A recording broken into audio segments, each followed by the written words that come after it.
করেছে অঙ্গনে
আত্মা শান্ত সন্তুষ্ট দুই বুকুটির মাঝখানে অবস্থিত দুই দেবতা ছিলেন দুইটা দিয়ে ভাঙছে তারপরে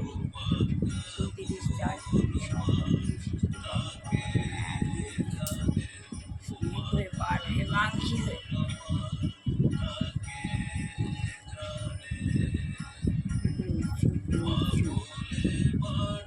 যেমন অজয় শাখা একটা বৃক্ষ আছে আমি আস্তে আস্তে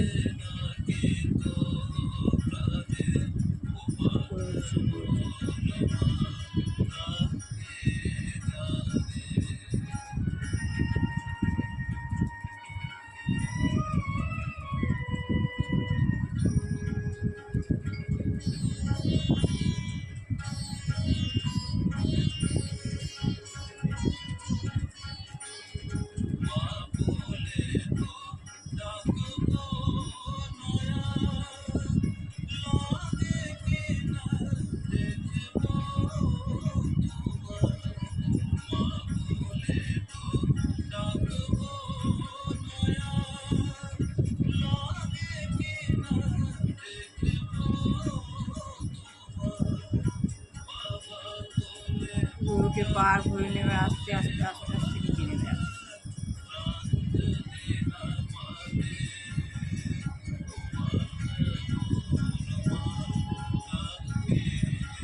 এভাবে নিজের মধ্যে পার ভরে নিলাম যেভাবে ফোন রিচার্জ করতে হয় উপরে উঠে মূল অর্ধ শাখা একটা বৃক্ষ রয়েছে সেই বৃক্ষের নিচে বাবা শিব বসে আছেন বাবা শিবের প্রচণ্ড জ্যোতি সেই জ্যোতি আমি নিজের মধ্যে ভরে নিলাম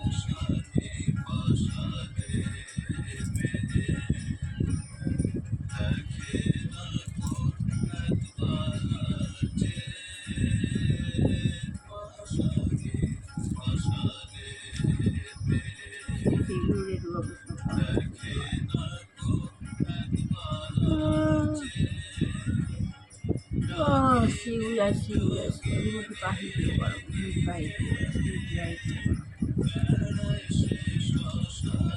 মা সরস্বতী মা লক্ষ্মী পাখি ওম নারায়ণ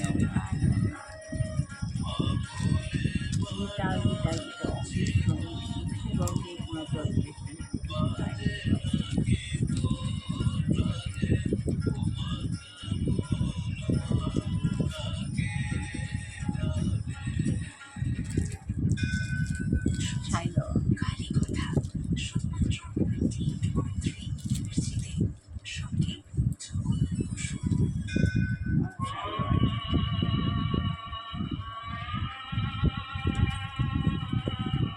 আত্মজ্ঞান লাভের পন্থা আত্মজ্ঞান লাভ না পেলে কিছুই হবে না আত্মজ্ঞান লাভ শ্রী বহুপাদ।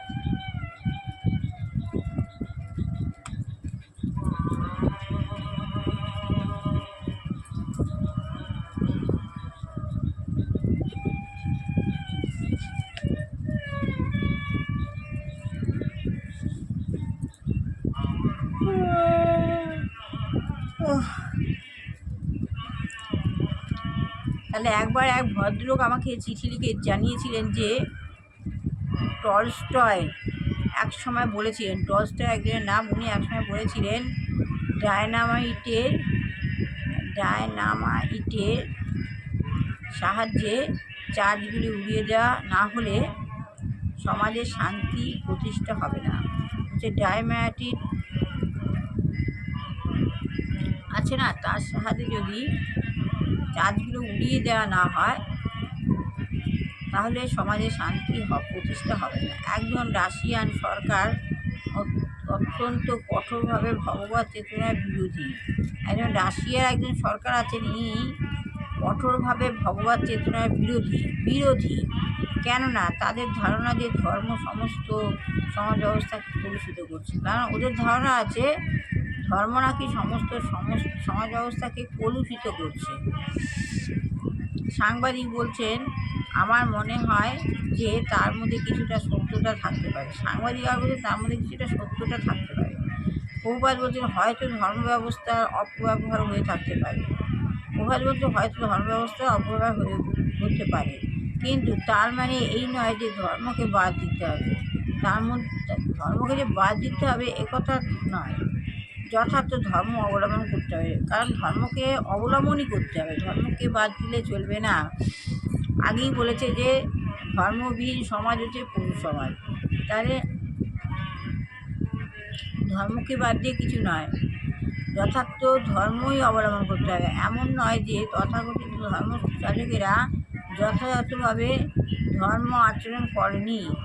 এমন নয় যে তথাকথিত যত ধর্মযাজক আছে তারা যথাযথভাবে ধর্ম আচরণ করেননি বলে ধর্মকে বাদ দিতে হবে।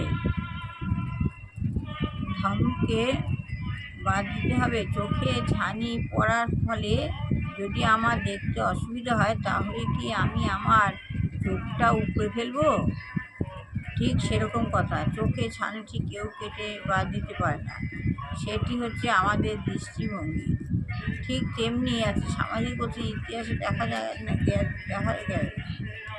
ওনাকে ইতিহাসে দেখা গেল না। ইতিহাসে দেখা যায় যে বহু মানুষ ধর্মের তো অপব্যবহার করছে। ইতিহাসে দেখা যাচ্ছে যে বহু মানুষ ধর্মের অপব্যবহার করছে। তা কি সত্য নয়? বলছেন শ্রী প্রভুপাদ বলছেন যারা তা করেছিল তাদের ভগবান সম্বন্ধে কোনো ধারণাই ছিল না, অথচ তারা ধর্ম প্রচার করতে করেছে। ধর্ম কি? ধর্ম সাক্ষাৎ ভগবত প্রণীতম। ধর্মের পথ হলো স্বয়ং ভগবানের প্রদর্শিত হয় পন্থা। ধর্ম হলো স্বয়ং ভগবানের প্রদর্শিত পন্থা।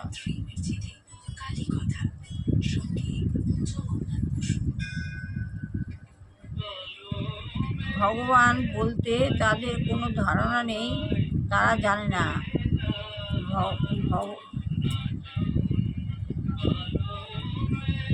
ভগবান সম্বন্ধে তাদের কোনো ধারণা নেই, তারা জানে না ভগবান কে, অথচ তারা ধর্ম প্রচার করছে। কৃত্রিমভাবে তা কদিন চলতে পারে, অবশ্যই তার অবক্ষয় হবে।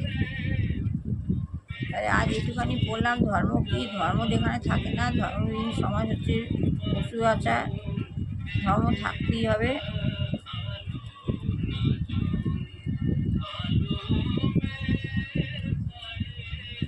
আগামীকাল পরেরটুকু পড়ে আমার ভালো লাগে, লাইক শেয়ার কমেন্ট অবশ্যই করবেন। সবাই ভালো হোক, কল্যাণ হোক, মঙ্গল হোক, বুঝতে পারছে মানুষ হোক, চাকরি হোক, যে গৃহস্থ এই গৃহিণী রয়েছেন ভগবান মানুষকে সংসারকে নষ্ট করছে, সমাজকে নষ্ট করছে। ভগবান যেন তাকে চেতনা দেয়। আর যে রোগগ্রস্ত বৃদ্ধ আছে, কোনো বেবি আছে, ভগবানের কাছে মুক্তি দেয়। আমার ছেলে বউকে ভালো রকম কল্যাণ করে, মঙ্গল করে, থেকে দূরে রেখো, শত্রুর অহংকারে করো, তখন মুক্তি দিয়ে আপনি করো করবো, রেখো। ছেলে আমার আমেরিকায় রয়েছে। আজকে এই কথা বলে শেষ করলাম।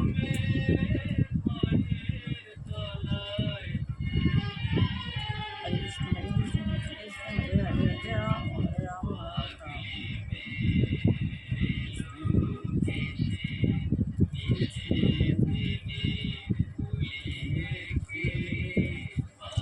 আজভাবে শেষ করলাম। ভালো লাগলে আর সে কথা गुरु की पास के बरम गुरु की पास के बरम गुरु की पास के बरम गुरु की पास के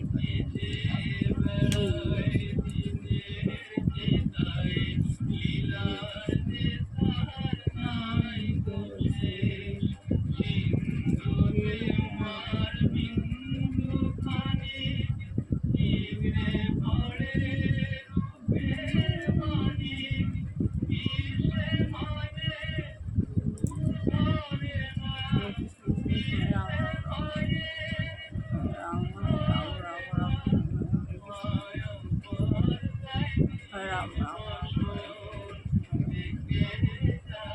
राम है राम राम राम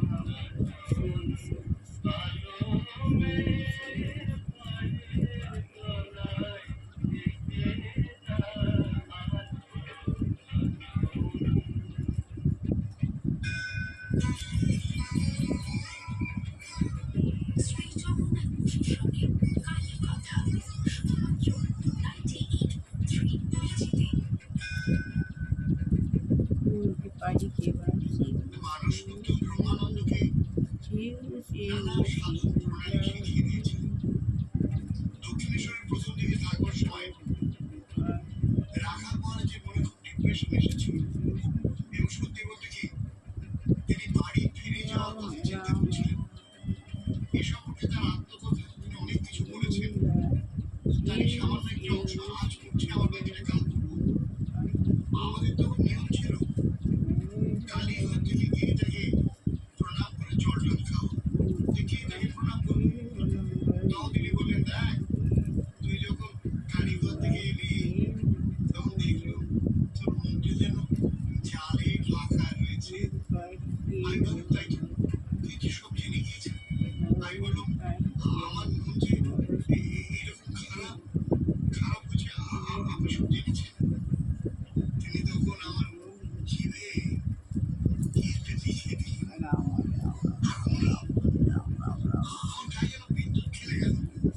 আমি আগেকার সব কষ্ট ভুলে গিয়ে এক অপূর্ব আনন্দে বিভোর হয়ে গেলাম। তার কাছে যখন ছিলাম তখন সর্বদা একটা আনন্দে ভরপুর থাকতো। এই জন্যই তো সিদ্ধ এবং শক্তিশালী গুরুর দরকার বলেছিলেন শক্তিশালী গুরু দরকার। মহারাজ স্বামী ব্রহ্মানন্দ। আজ এই পর্যন্ত। কাল স্বামী ব্রহ্মানন্দের কথা দিয়ে আবার শুরু করব। কিভাবে ধ্যান শিখিয়েছিলেন ঠাকুর তাকে। ঠাকুরের আশীর্বাদে হাত আপনার মাথায় পড়ুক। খুব ভালো থাকুন, আনন্দে থাকুন, মঙ্গল হোক সবার। মৃত্যুর কালী কথায় জগন্নাথ বৈষ্ণবের সঙ্গে।